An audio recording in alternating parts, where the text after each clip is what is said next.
I done made sacrifices. So many sacrifices. Straight up. I done gave up so much free time, knowing time ain't free.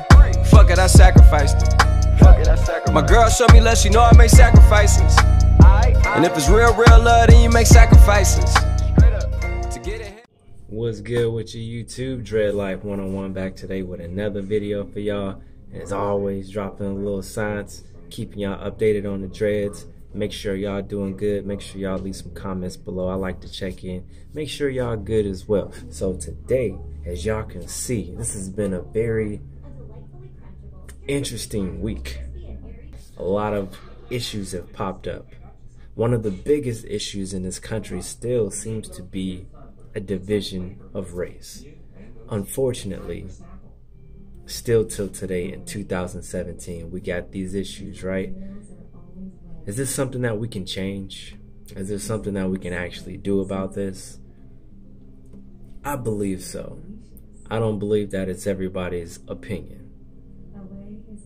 So today, first and foremost, DreadLock 101, always bringing y'all science and fire on the dreads, making sure y'all is good, keeping y'all updated on what I'm doing over here. As y'all can see, I'm not at the house today. I'm in Chattanooga, chilling at the hotel.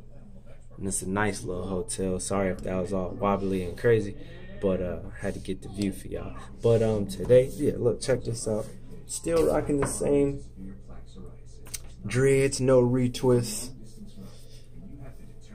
Been washing it and separating it. And lately, this past few washes and days where I just been trying to let my hair flow loose and evenly, I've been having to separate my hair a whole lot more than usual. It's not just you know, just pulling it and it pops apart. Now you gotta bust the mugs apart now. It's getting serious. If I don't end up retwisting my hair at some point within the next month, I'd say, I'm pretty sure they're gonna start freeforming.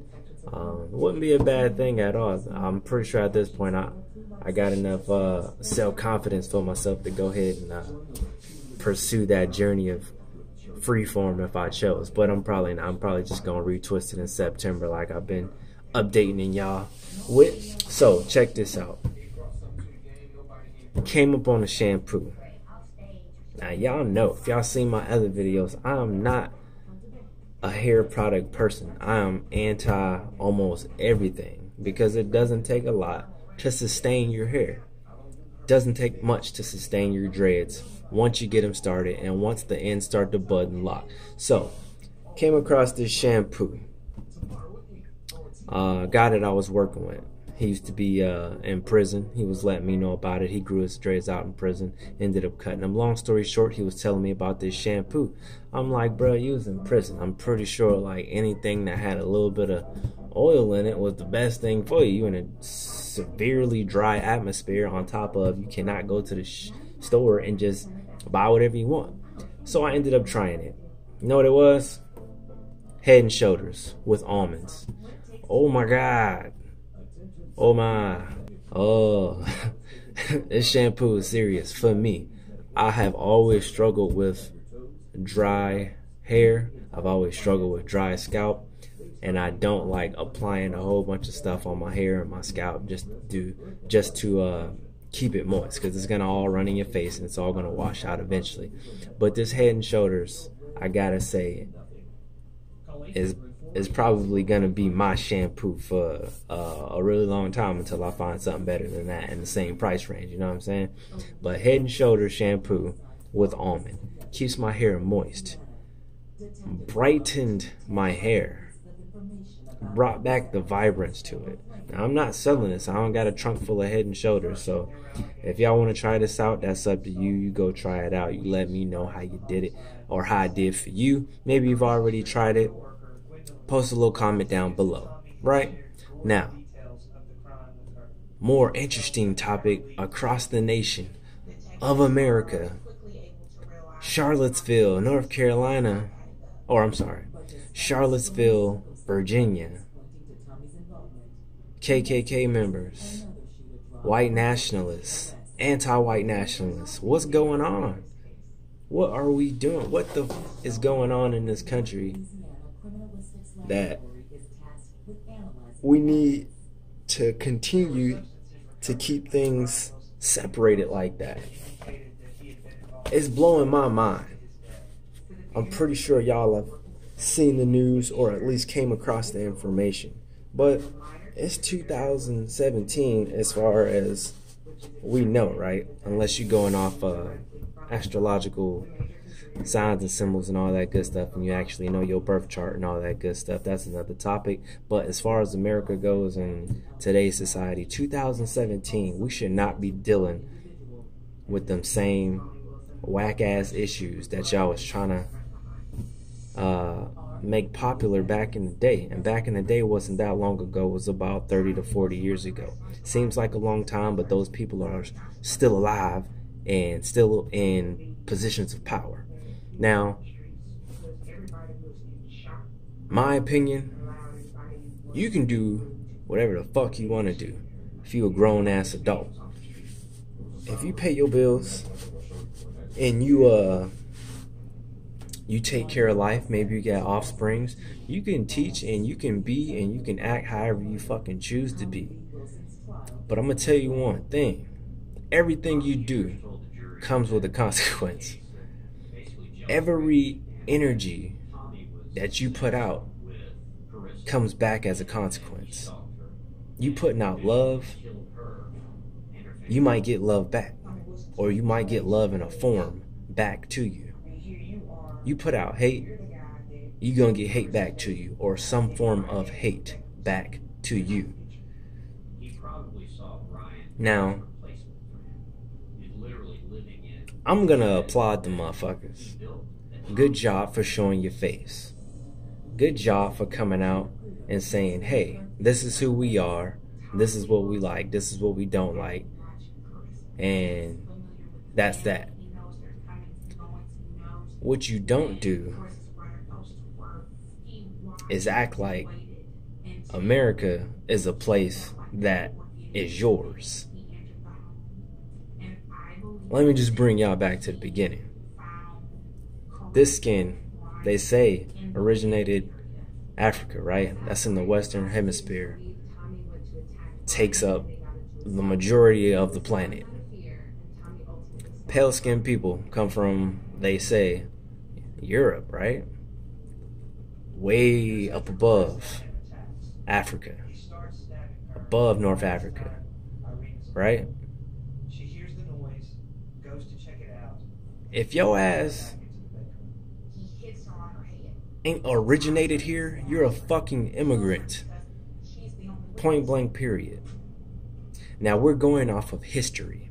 His story. Etymology. Look it up. Words play games. Words are energy.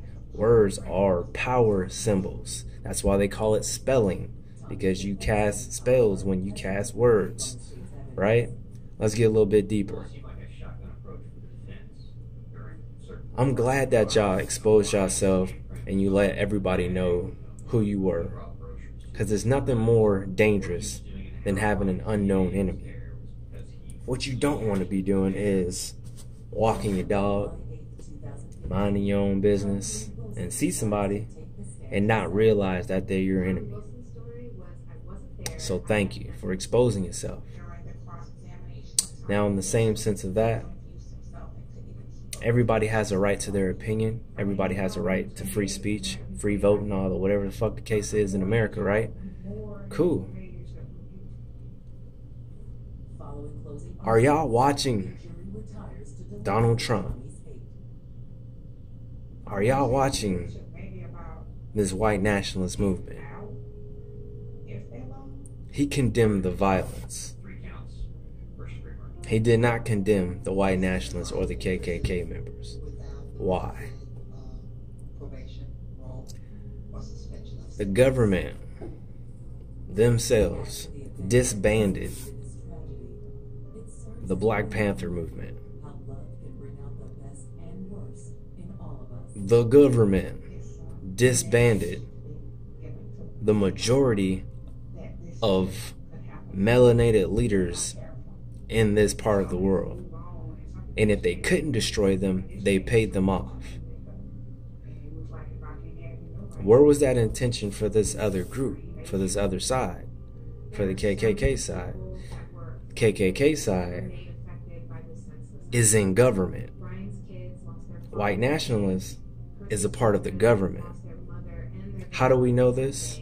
Because they've already came out and said it. Don't take my word for it. Please, please reference it. Please go do your homework on this. I'm just bringing up the story just in case you haven't heard it, but I'm pretty sure you've heard it. Very creepy topic. If you guys don't know the history of this country, it was not founded by white men. No, this country was not founded by pale-skinned white guys with wigs on, with button-up 2-3-piece suits, sailing across a cold-ass fucking ocean. Look up any, I challenge you, look up any picture of George Washington. Look up any picture of Thomas Jefferson. There is a melanated Moor. There is a melanated person with higher knowledge behind them, showing them how to do it, showing them how to operate. Rome was not designed by pale-skinned people. It was designed by people that look like me. Rome, Europe, was not manufactured by pale-skinned people. This may be new to you. I challenge you. Challenge you to challenge me. Reference. Don't look at Google all the time. If you do take something from Google, take it and reference it with information that's across the water from the West. Even in Europe, you can go and look at the scholars from Europe. They don't deny any of this. They did not set up this government. They didn't have the knowledge or know how to. So if you guys are going to be a part of anything, be a part of knowledge, which is information, and the truth when distributing information. If you guys don't know who the Moors are, research it. Blackamoor, Dragamoor. These are the guys that you see walking around with the fez on their head. The fez has multiple shapes. It's a hat. It's the bucket hat with the little gold feathery thing coming off of it. They usually have the crest moon and the star on it. Some people call them Shriners. Some people call them whatever else. They have a lot of names and a lot of terms, but make sure you guys do your research on that. And by no means necessary, don't get filled up with any type of energy unless you can use the energy. If someone's spitting hate at you and you can't use that, it is useless. It's useless. Hate ain't doing nothing for you. The time you want to engage in hate and you want to take that energy and do something with it, be constructive with it. Say, oh, okay, let's make moves, let's make plans, let's make strategy, let's refine these plans and strategy, and let's do it the correct way. Because if we take it to the streets and we start a war, which for the longest they've always said that this country is going to fall into a second civil war. I don't know how y'all going to do that, but just make sure the information that you're taking in, make sure of the information and the energy that you're putting out. Research etymology, the origin, the navel, the birth of words. The language you speak is a chopped up, broken up language. Everything means something else. Information means what? Information. What do you tell soldiers to do? Fall in, get in formation. Right. Yo, Dread Life 101, that's all I got for y'all. Make sure y'all leave some comments. Make sure you like the video. make sure y'all drop some knowledge on me. If y'all got some info about the topic that I didn't discuss today, make sure y'all drop that in the comment box below. Keep me informed as well, because I might be misinformed about some of that. Dread Life 101, I'ma holla at you. I know my great auntie was a slave. I could only imagine all the sacrifice she made. I could only imagine all the shit she had to take. I'ma make sure all the blood she gave wasn't in vain. I sacrificed for your entertainment, boy. I'm Mr. Anderson in the Matrix. Shake the last name, it's all facts. In the human race, it's all about pacing.